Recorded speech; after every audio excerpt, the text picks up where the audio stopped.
जब राजतंत्र था तो राज बदलने के लिए तलवारें चलती थी, बंदूकें चलती थी, भाले चलते थे, तोपें चलती थी, हजारों हजारों लोग प्राणों का बलिदान करते थे, तब जाके राज बदलता था।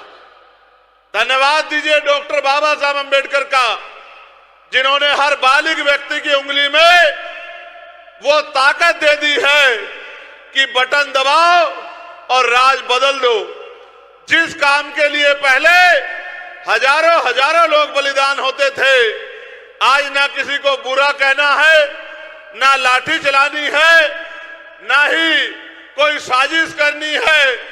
बस अपने विचार को जनता के बीच ले जाके जनता को तैयार करना है और लोगों को विचार के आधार पर संगठित करना है।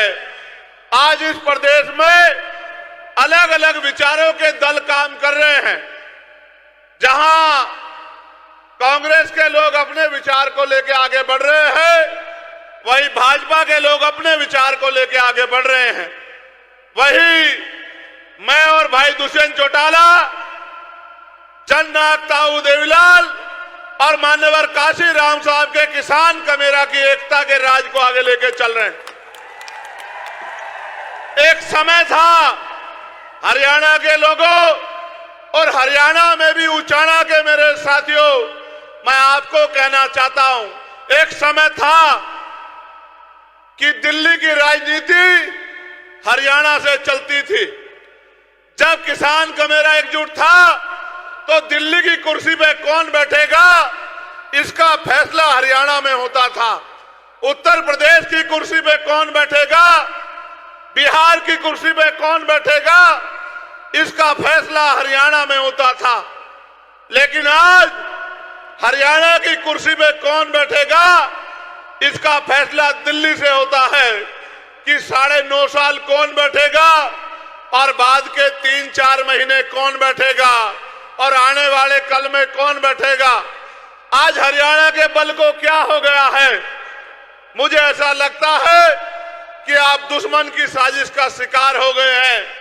दुश्मन चाहता है कि दिल्ली से हरियाणा चले और उनके कठपुतली मुख्यमंत्री हरियाणा में बैठ के हरियाणा के विकास के पैसे को दिल्ली भेजने का काम करें। अगर आप जिम्मेदार व्यक्ति के हाथ में ताकत दोगे तो हरियाणा का पैसा दिल्ली नहीं जाएगा, बल्कि दिल्ली में रखा आपका पैसा हरियाणा के विकास के लिए लगने का काम होगा। एक समय था, वो समय आपकी वजह से पीछे हट गया। आप इन राष्ट्रीय दलों के चक्कर में आ गए और ये झूठे वादे आपसे करते रहे। इनके मैनिफेस्टो देखना, ये अपने मैनिफेस्टो के 4 काम पूरे नहीं करते, फिर भी आप उनके पिछलग्गू बनने का काम करते हो। भाई दुष्यंत जब बोल रहे थे, कह रहे थे कि अपना मारे छांव में गिरे बगाना मारे धूप में, मैं तो ये मानता हूं कि अपना मारता ही नहीं है। जो अपना होता है वो तो अपने का हाथ पकड़ता है, अपने के साथ रहता है, अपने की ताकत बढ़ाता है, अपने को मजबूत करता है। 30 साल मुझे कहना नहीं चाहिए था, मगर मैं इस बात को कहता हूं, मैं मंचों से नहीं कहता। 30 साल के थे वो, जब वो आपके बीच मैदान में और परिवार किस हालात में था आपने देखा। चाहते तो यहां से इधर उधर की सोचते, लेकिन आपके बीच में आए और मैंने कार्यशैली देखी दोनों भाइयों की। ऐसे नहीं हुआ गठबंधन कि इन्होंने कह दिया गठबंधन कर लो। जो काम इन्होंने किया, जैसे 32 दांतों के बीच में जीभ रहती है, इस तरह से जो काम इन्होंने 4.5 साल में किया, उस काम को पैमाना बना के अलायंस हुआ कि इस काम को अगर आगे बढ़ाया जाए तो हरियाणा के एक घर में खुशहाली आ सकती है, हरियाणा के किसान कमेरों की बात दोबारा मजबूत हो सकती है। ये अलायंस क्यों हुआ, मैं इस बात पे आऊंगा। उससे पहले जब मैंने देखा कि इन्होंने 1200 से ज्यादा लाइब्रेरी खुलवाने का काम किया, डिजिटल लाइब्रेरी, इसलिए कि गांव का बच्चा शहर के बच्चे के बराबर हो जाए, वो एजुकेशन में किसी पीछे ना रहे। फिर एक गांव में हम गए, प्रचार में थे, वहां की प्रत्याशी भी यहां बैठी है हमारी बहन, गांव के लोगों ने गाड़ी रोक ली। मुझे लगा कि शायद कोई नाराजगी होगी, मुझसे कहने लगे गाड़ी से उतर जाओ। मैंने कहा बताओ क्या बात है कि गाड़ी से उतर जाओ। मैंने कहा कि भाई प्रचार आज इस गांव में नहीं अगले में है।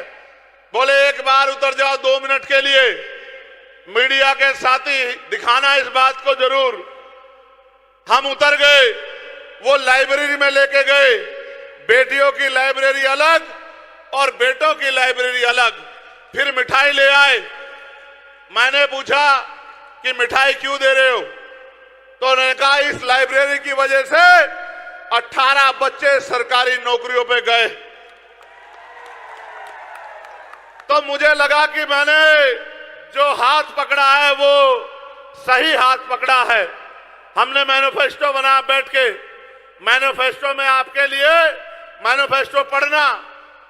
मैं नौजवान साथियों से कहूंगा जो बेरोजगार घूम रहे हैं, जो अच्छी शिक्षा चाहते हैं, यहां की जनता जो अच्छी हेल्थ चाहती है कि चिकित्सा व्यवस्था अच्छी हो, हमारा मैनिफेस्टो पढ़ना कि हमने अमीरों को ताकतवर बनाने के लिए मैनिफेस्टो बनाया या गरीब की कटती जेब को रोकने के लिए और गरीब के जेब में पैसे डालने के लिए मैनिफेस्टो बनाया। पढ़ना आप लोग। तो मैंने तो बात की इनसे और बात की तो एहसास हुआ कि उनके मन में हरियाणा को लेकर एक सपना है, जिनके भरोसे चुनाव लड़ा, जिनके लिए दिन रात मेहनत की, जिनके लिए वोट मांगे, वो तो उसी दिन हाथ छोड़ के चले गए थे जिस दिन राज में आने के लिए सरकारें बनने का फैसला हो रहा था। उन्होंने भी उनके साथ आगे बढ़ने का निर्णय लिया। 6 महीने पहले सरकार छोड़ी। उचाना के लोगों आप बताओ, अगर सरकार छोड़ने के बाद क्या भाजपा की सरकार यहां गिर गई या चली? बताओ, गिरी या चली? चली ना। तो इसका मतलब अगर ये परिवार, और मैं धन्यवाद दूंगा अमरजीत ढांडा जी का कि वो एक वफादार सिपाही की तरह इनके साथ खड़े रहे, अपने पार्टी का झंडा डंडा पकड़ के रखा। मैं तो जानता हूं, मेरे साथी यहां खड़े हैं, एक एक दिन मैंने जिस दिन उनसे कहा कि मुझे उचाना चाहिए, उस दिन से लेकर आज तक उन्होंने पीछे पलट के नहीं देखा और दिन रात एक कर दिया। तो ऐसे हालात में निर्णय लेके आपकी सेवा के लिए आगे बढ़े। अभी आपने देखा 2 दिन पहले किस तरह का माहौल बनाया गया, गाड़ियां तोड़ने का प्रयास, डराने का प्रयास। आपको लगता है कि हम डरने वाले लोग हैं? आप बताओ, डरने वाले लोग हैं हम तो वो है जो बंजर भूमि का सीना चीर के फसल उगाते हैं। हम किसान कमेरे लोग हैं, जहां जानवर भी नहीं रहता, अपने पसीने से खून से वहां महल बनाते हैं संघर्ष करके। हम तो संघर्षशील लोग हैं। इनके डराने से मैं डर जाऊंगा? इनको एहसास नहीं कि मैं जिनमें पैदा हुआ हूं, अगर मुझे कील भी लगेगी तो वो इसका सारा जवाब वोट की चोट से देंगे। ये गलतफहमी में है। ऐसे गुंडे और ऐसी गुंडागर्दी मैंने बहुत बार देखी है। ये नहीं जानते कि मैंने तो आत्मसम्मान की लड़ाई लड़ते हुए, अपने लोगों की स्वाभिमान की लड़ाई लड़ते हुए 16-16 महीने जेल काटी है, कभी उफ तक नहीं कहा। दिल्ली में जब गुरु घर टूट गया तो 66 दिन तक जेल काटी, एनआरसी में 29 दिन तक जेल काटी। और जब मैं जेल में था और सदगुरु रविदास जी महाराज का अपमान हुआ, मैं धन्यवाद दूंगा कि 5 एकड़ जमीन में सदगुरु जी का गुरु घर बनाने की घोषणा मेरे भाई दुष्यंत चौटाला ने की। एक तरफ ये निकम्मी सरकारें, भाजपा की सरकार जो तोड़ने में हिस्सेदार थी, और दूसरे लोग जो ये कह रहे थे कि ये बन नहीं सकता है, तो आपकी ताकत थी कि सुप्रीम कोर्ट से भी और केंद्र की सरकार के जबड़े में हाथ डाल के पुनः अपना गुरु घर छीनने का काम किया। मैं आपसे ये कहना चाहता हूं, मेरे लिए हर दिन संघर्ष है और मैं जो आज हूं वो आपकी बदौलत हूं। जब ये पूरी राष्ट्रीय पार्टियां मुझे हराने के लिए नगीना में एडी चोटी का जोड़ लगा रही थी, जो आपकी हितैषी होने का यहां दावा कर रहे हैं, वो आपकी इस मजबूत आवाज को खत्म करने के लिए एडी चोटू का जोड़ लगा रहे थे। चाहे एनडीए अलायंस के लोग हो या इंडिया अलायंस के लोग हो या अन्य पार्टियां हो, जैसे आपने उनकी वहां जमानतें जब्त करके हमारा लोहा मनवाने का काम किया था, उचाना में भी उनकी जमानतें जब्त करके भाई दुष्यंत जी को असेंबली भेजने का काम करना। जहां दिल्ली में खड़े होके मैं आपके अधिकारों की रक्षा के लिए, किसानों के लिए, पहलवानों के लिए, तमाम तरह से अंतिम व्यक्ति के लिए दिल्ली में आवाज उठाने का काम करूंगा। आपकी ताकत बनके, आपकी लाठी बनके इन सामंतवादी सोच के लोगों को जो गुंडागर्दी कर रहे हैं, इनको जवाब देने के लिए मेरा भाई दुष्यंत जो है असेंबली में दहाड़ने का काम करेगा, आपकी ताकत बनने का काम करेगा। आप मुझे और दुष्यंत को अलग अलग मत मानना। आप जानते हैं हम स्वाभिमानी लोग हैं।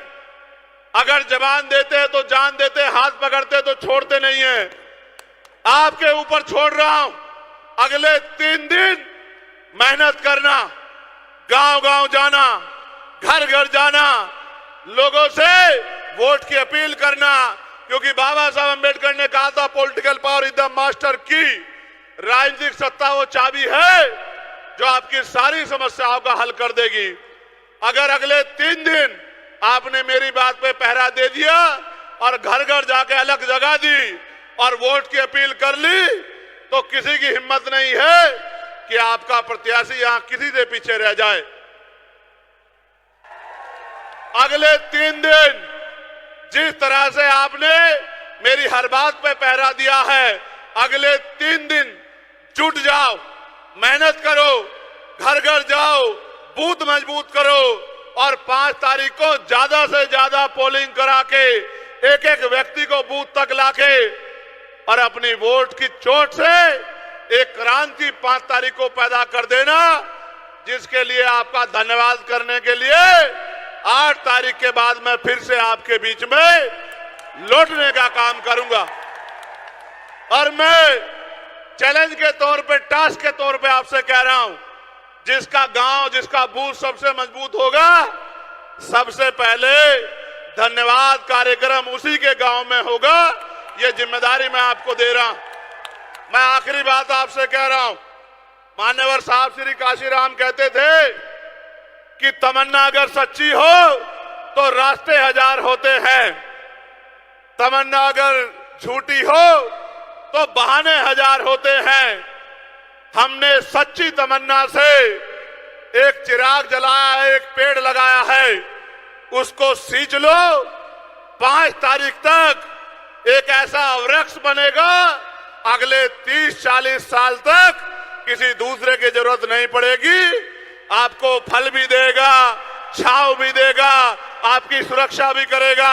और एक बात जिम्मेदारी के तौर पे मैं भाई दुष्यंत से कह रहा हूं, ये लोग आज हरियाणा में अगर किसी की तरफ भविष्य के तौर पे देख रहे हैं तो आपकी तरफ देख रहे हैं। ये जिसका हाथ पकड़ते हैं, ये उसका हाथ नहीं छोड़ते।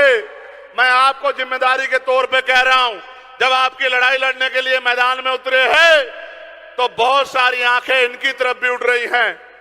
आप इनको खड़े होके दोनों हाथ उठा के विश्वास दिलाओ कि जहां इनका पसीना पड़ेगा आप इनके लिए खड़े होने का काम करोगे। फिर मैं आपसे कहता हूं, आप 1 कदम चलोगे, ये स्वाभिमानी लोग 100 कदम चलोगे। चलोगे नहीं चलोगे बताओ? मैं उचाना को पूछ रहा हूं, इस पगड़ी की लाज रखोगे नहीं रखोगे? अपने लोकप्रिय नेता को जिता दोगे नहीं जिता दोगे? गांव गांव में अपने बूथ को मजबूत कर दोगे, नहीं कर दोगे? और भाई दुष्यंत के सर पे दोबारा से पगड़ी सजा दोगे, नहीं सजा दोगे? तो यही मैं आपके गांव गांव तक पहुंचा हूं, यही सम्मान होगा अगर आपने 5 तारीख को अपने अपने बूथ को मजबूत कर दिया। तो मैं लिख के देता हूं कि आपकी शक्ति का लोहा, आपकी शक्ति का लोहा मजबूत हो जाएगा।